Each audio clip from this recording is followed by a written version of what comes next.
sampai dekat Uniqlo yang besar di mana ni.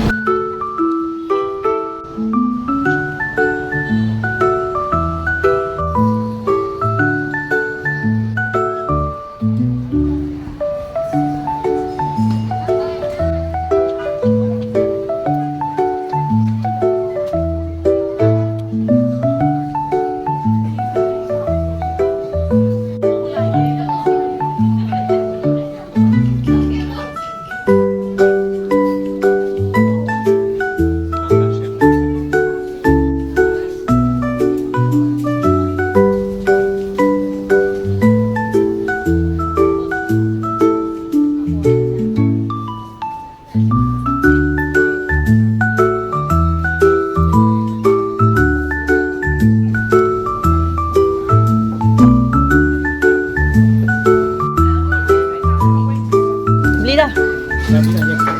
Tanda beli. Sini murah sikit lah. Beza dia selalu kat Malaysia adalah RM30, sini dalam RM25, RM24 macam tu lah. Balik. Better.